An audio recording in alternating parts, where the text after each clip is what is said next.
Hello, and welcome to today's show, Legacy Living, Make Your Life Count. I'm your host, Dr. Gloria Burgess, international leadership expert and trusted advisor. Welcome to Legacy Living, Make Your Life Count. I'm so delighted that you joined me today. I have a special show for you. We are going to talk about leadership, a topic that is very near and dear to me. I am going to focus specifically on authentic leadership.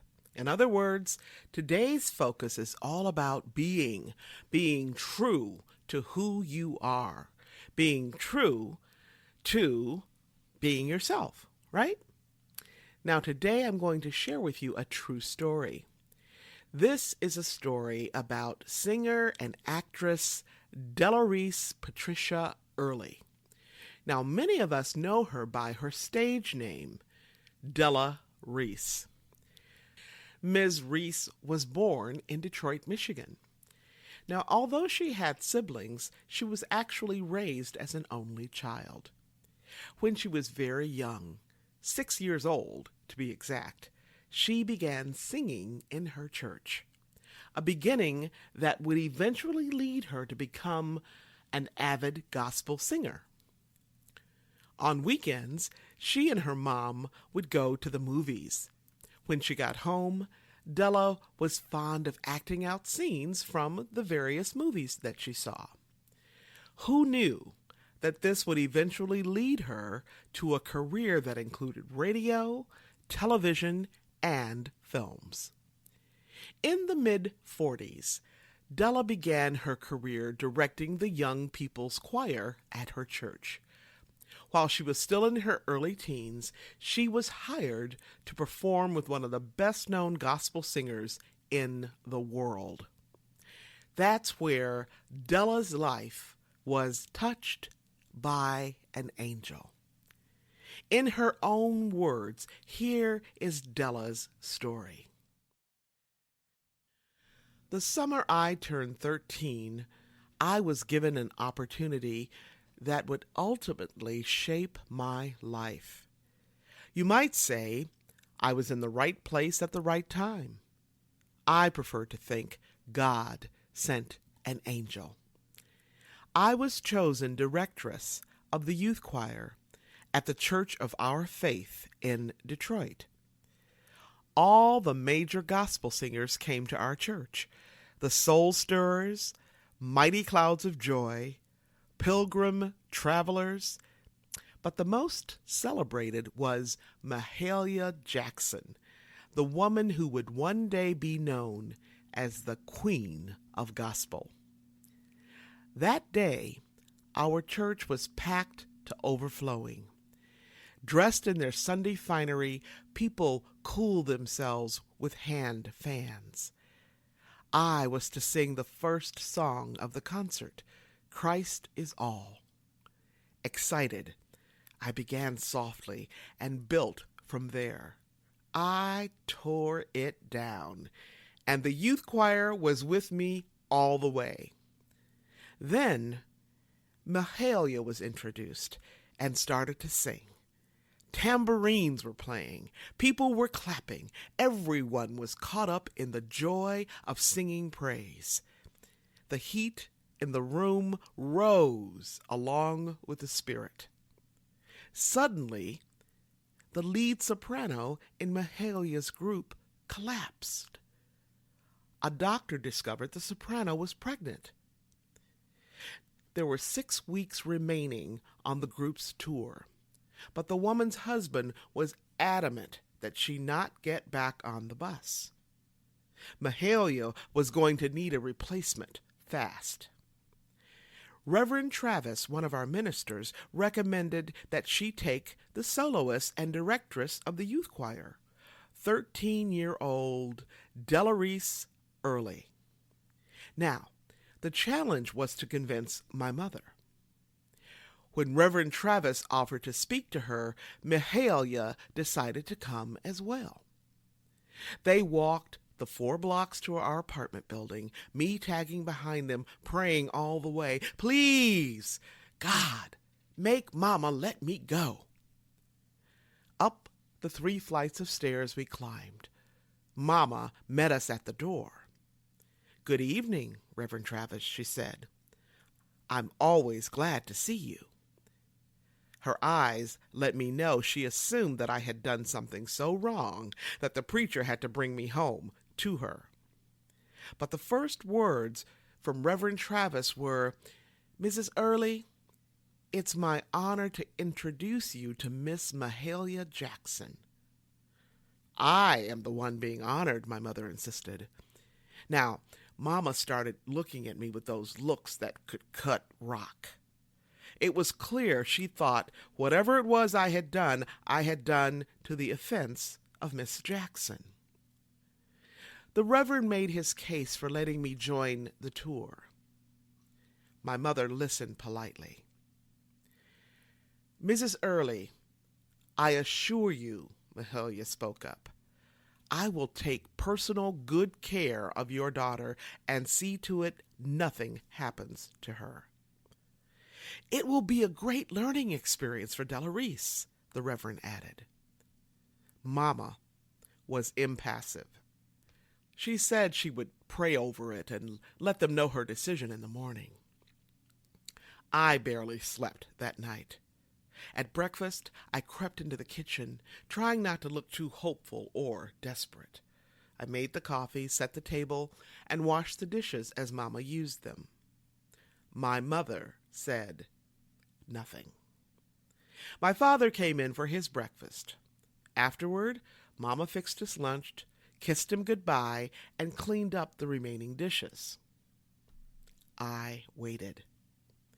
After what seemed an eternity, she said, "We have to talk. And you know God is going to be talking right along with us." Didn't sound good. Mama took a drink of coffee.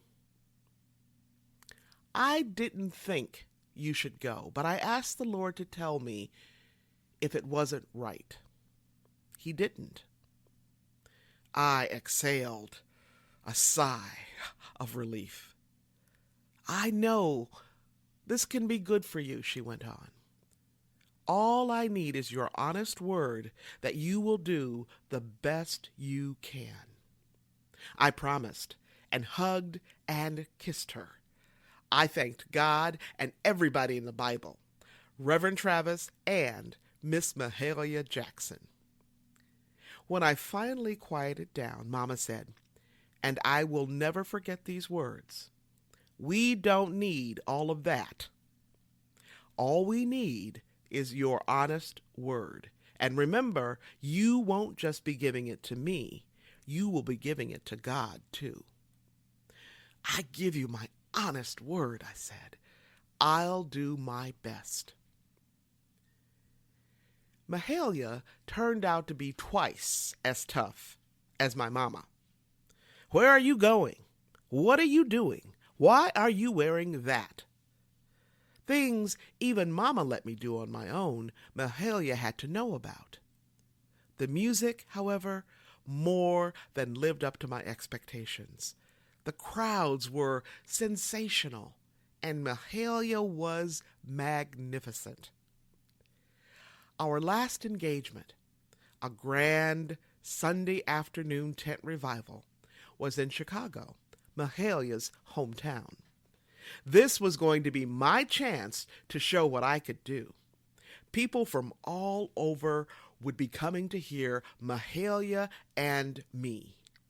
In my mind, that was the group, Mahalia and me. The other 3 singers were just for background. When Mahalia called on me to start the program, I confidently began to walk the sawdust cover of the tent floor and do my thing, singing with all my might. Responses came from all around me. "Amen! Hallelujah! Praise the Lord!" I even heard Mahalia add her own, "Sing, child!" Everyone was applauding wildly, asking for more, but that was it, my big solo. I had no other number. Thinking fast, I began to sing another chorus. I turned it out and tore it down, then sat down, smug as could be. When the crowd quieted down, Mahalia remained seated and began to moan. No words, no song in particular, just moaning low and deep, until she broke out in "Precious Lord, Take My Hand." Mahalia sang the entire song seated. It seemed she was speaking directly and only to God. The audience responded with reverence and awe. They got a different kind of feeling from Mahalia than from me. What was it she had that I didn't, I wondered. My voice was just as good. In fact, in my mind, it was better because I could hit higher notes. It took 2 more summers of touring with Mahalia for me to realize just what that something was. My singing was enjoyable, rhythmic, cute. Hers was a deep spiritual experience. She was worshiping God, and I was showing off. When Mahalia sings, said my mother, you can feel God in her. By the end of my 3rd tour with Mahalia, I thought I had learned all there was to learn from her. I was wrong. One summer day we arrived at a church in a field outside Richmond, Virginia. That night, the church overflowed with people. When it was my turn to sing, I started with all guns blasting. As I hit my high note and held it, I heard a note higher than mine, clear and powerful. Undaunted, I hit a higher note and held it as I walked down the aisle trying to see who was singing. There in the back row, I saw a girl with braids, dressed in coveralls and a farm shirt. She smiled at me, still singing higher and higher, until she hit a note that I couldn't even reach. Ooh, was I mad. Who did that country bumpkin think she was? When the program was finished, Mahalia talked to the girl and her mother. Seeing that, I stormed out to the car, where I sulked. Soon I heard Mahalia saying, "There you are, Della Reese." I looked the other way. "That was something, wasn't it?" Mahalia said. Ain't it grand, the way God has of bringing up talent in the strangest places? I jutted out my chin and said, "I guess now you weren't her, right?" "What makes you think that?" "Well, she sang higher than I did." It's not about how high you sing. It's about feeling the presence of God. I knew she was right, but I said nothing. Then Mahalia said sternly and directly, "Della Reese, you've got to get over your Miss Wonderful thing and just be who you are. You are not in competition. You are in God's service." She paused, smiling now.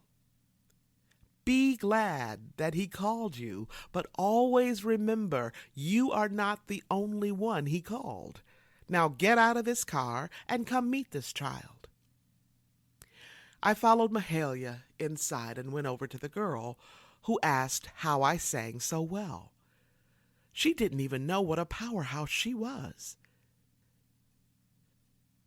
Mahalia was my guiding angel, though I didn't know it at that time.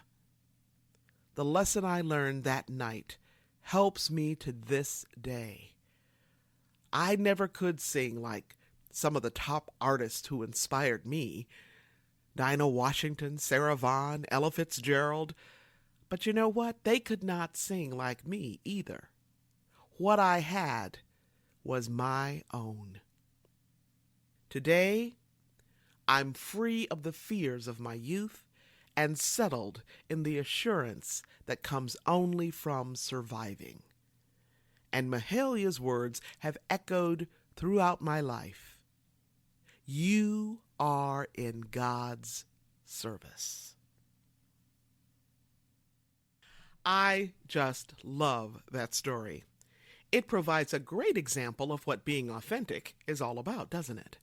And what a great fit for today's topic, authentic leadership. Now, remember I said that earlier, authentic means really being true to who you are. It's all about being yourself. Now, it's been said, in a world where you can be anything, be yourself. So I know some of you are asking, how does that work? I mean, it's not always easy to be yourself. In fact, for some of you, I know that being yourself is easier said than done. I hear you. I once taught in a graduate program where the entire focus of that program was helping my grad students become comfortable with being themselves. This was a program that equipped them to work in what we lovingly call the helping professions. So when they graduated, they would become consultants, therapists, nurses, educators, attorneys, assuming some kind of leadership role in their organization or community. Now, I know firsthand that being yourself can be quite challenging. Think about it. So many of us focus on pleasing other people. In the process, we can easily lose track of who we are along the way. Now, that's a pretty steep price to pay. Fortunately, there are many ways to get back on track with being who you are meant to be and to discover your strengths as well as your growing edges. You can begin by asking yourself a few questions. Ask yourself, what's unique about me? What's unique about me? What makes me so special, right? Another question to ask is, what are my top 3 strengths? Another question, what do I enjoy doing so much that I lose all track of time? What do I enjoy doing so much that I lose track of time? How about this question? What do I enjoy so much I would do it for free? And another question to ask is, what am I curious about? Now, any one of those questions can help you figure out who you are, really. Who you are at the core. What is your authentic self, right? Now, these questions are important. They are designed to help you reconnect with what's meaningful to you and to help you reconnect with who you are, to fully claim your glorious self, your magnificence. Now, there are a few critical skills that we all need, skills that will support you in truly being yourself, not only as a leader, but in all other realms of your life. What are those skills? Well, there are 4 of them. 4 that I want to shed the light on today. And these are essential. Now, I actually write about these skills in one of my books. It's called Flawless Leadership, Connecting Who You Are with What You Know and Do. So here are the 4 skills. The first one is self-awareness. That's right, that's a skill. Self-awareness. The second one is openness. The next one, transparency and curiosity. Now let's start with self-awareness. Being yourself actually begins here. Okay? It begins with self-awareness, the conscious knowledge of your own desires, feelings, motives, thoughts, and traits. This skill also includes the capacity for introspection, for looking inward, in other words, and the capacity for reflection. Okay? Now, this skill of self-awareness is vital to your ability to ignite, influence, and inspire others. When you are self-aware, you will be better equipped to embrace, reflect on, and use your unique strengths, talents, and gifts. You will be able to recognize what drives you and what gives you energy, focus, and purpose. You will also be able to develop and clearly communicate your vision, right? Now, why is this important? Because you will be able to inspire your team or your organization to take meaningful action. Now, this is essential whether you are leading at work or in your family. The next skill is openness. Now, this skill is often misunderstood because we confuse openness with self-disclosure. Openness simply means being able to internally recognize, being able to freely access, and then being able to appropriately express your feelings and thoughts without being defensive, right?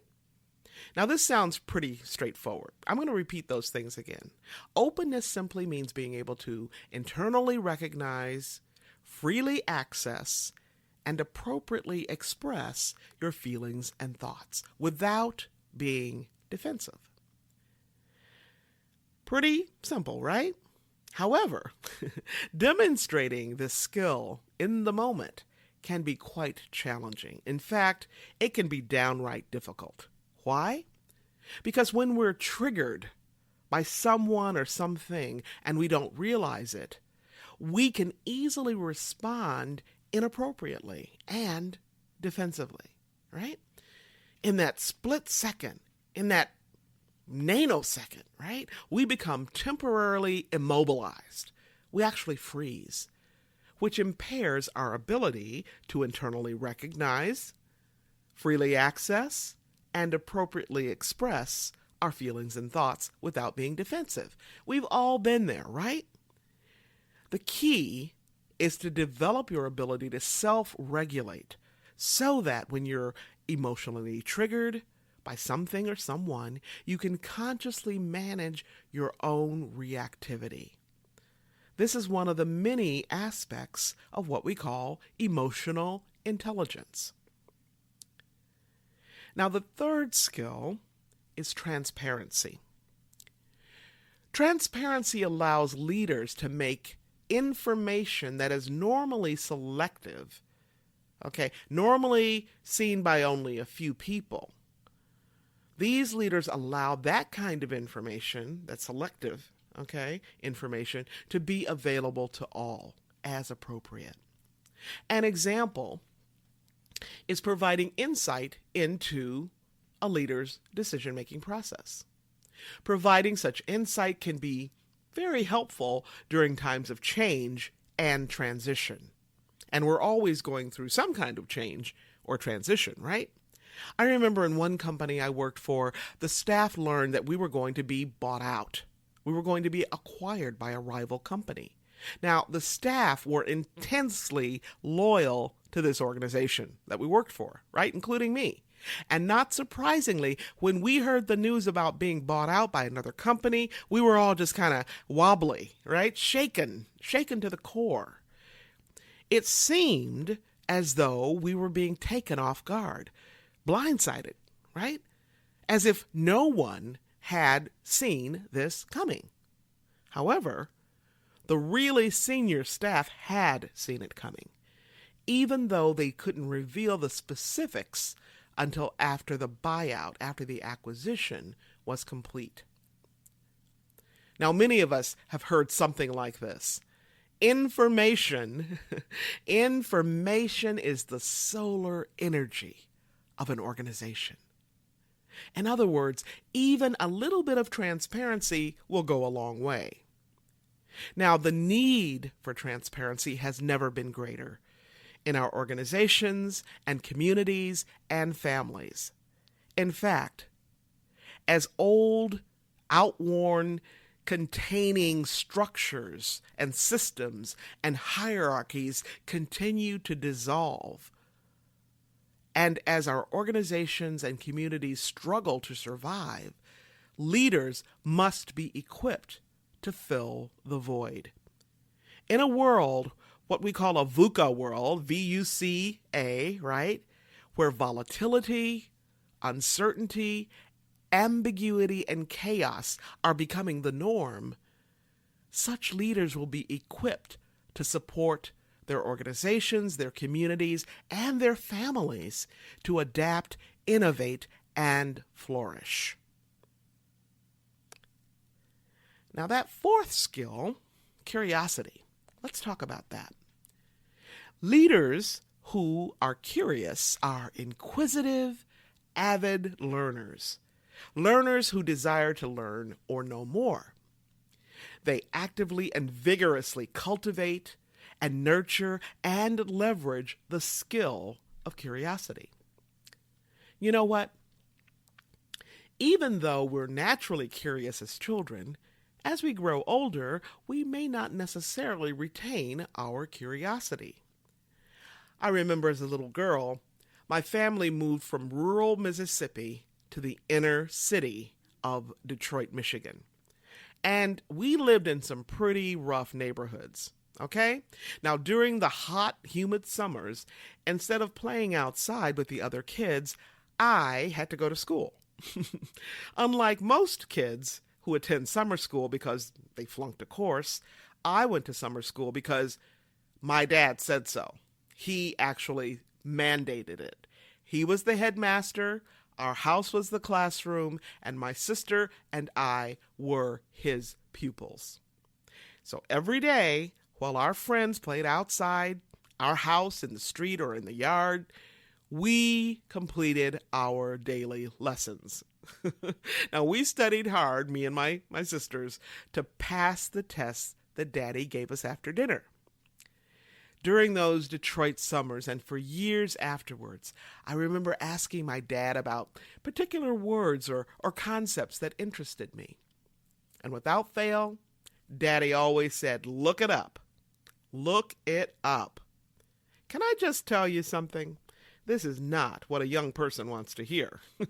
But as a dutiful daughter, I always followed my father's advice.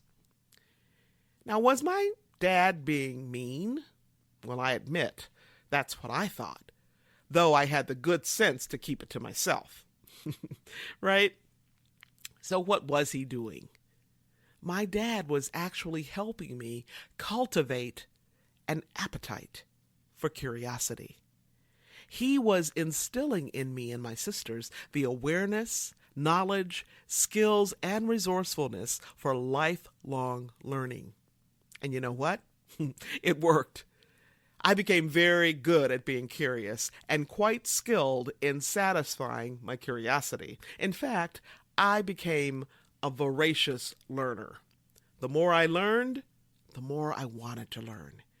And the more curious I became. Now, as a visual learner, I was very good at memorizing words and their definitions. I was fascinated to learn that some writers had a knack for arranging words in such a way that their work just came alive. It just kind of leaped up off the page, right? While other writers were just downright dull and boring.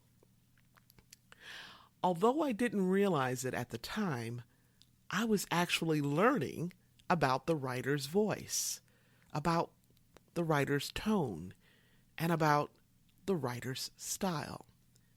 Looking up words and other concepts stimulated my thinking, fueled my appetite for learning, and spurred my lifelong curiosity. Cultivating the skill of being curious also expanded my world far beyond the one I knew, the 6 square blocks of my neighborhood in East Detroit.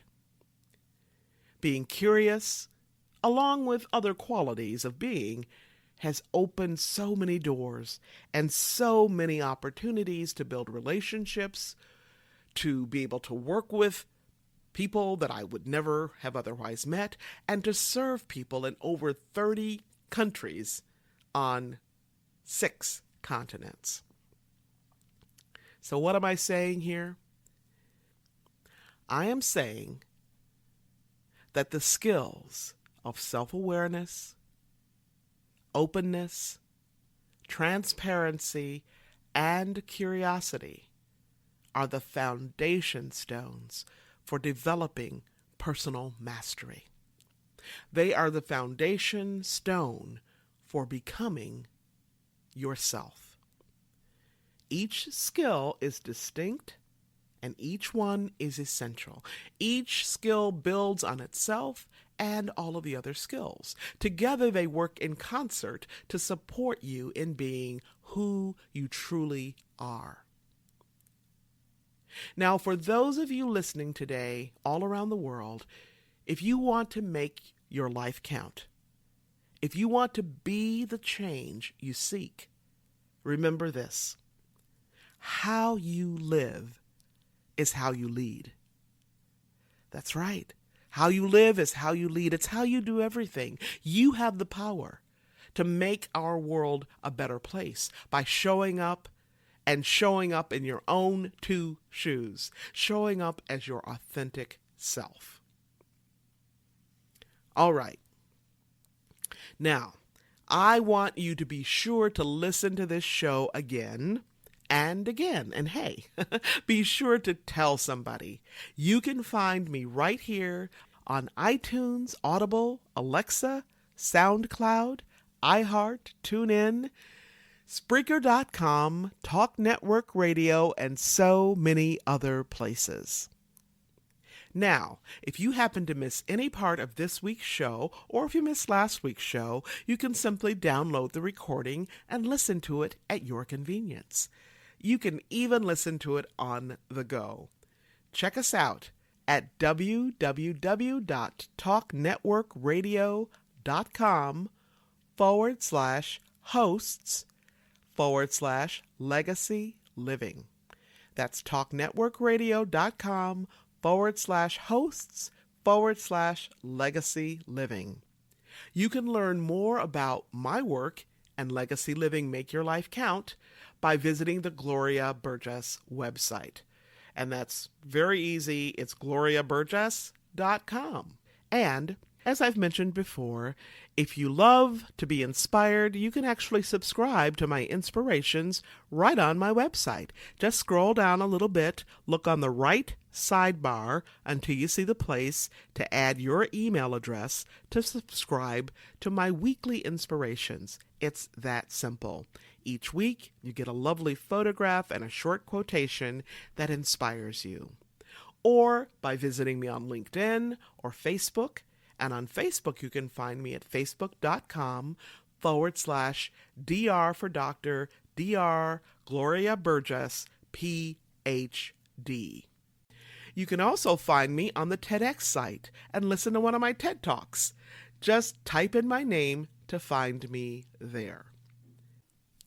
Before I close today's show, I want to thank each of you for tuning in today, for allowing me to share a bit about my journey with what legacy living is all about.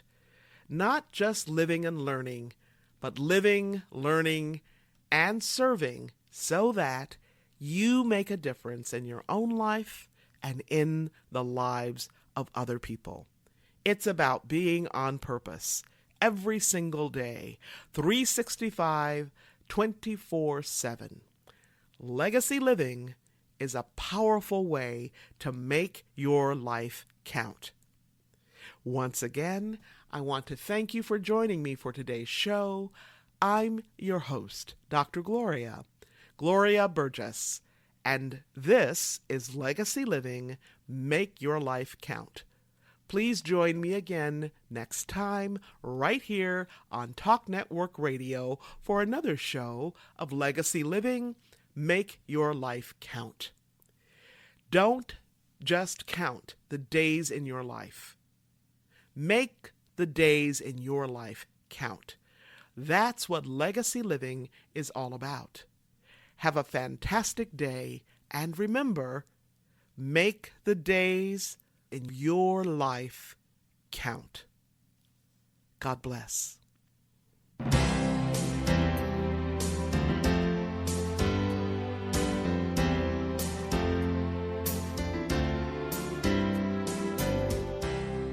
That's our show today. I'm your host, Dr. Gloria Burgess. I hope you'll join me again next time. Until then, don't just count the days in your life. Make the days in your life count. That's what legacy living is all about. Here's to you. Have a fantastic day, and be sure to make it a yes kind of day. Remember to celebrate the music of your life. Make the days in your life count.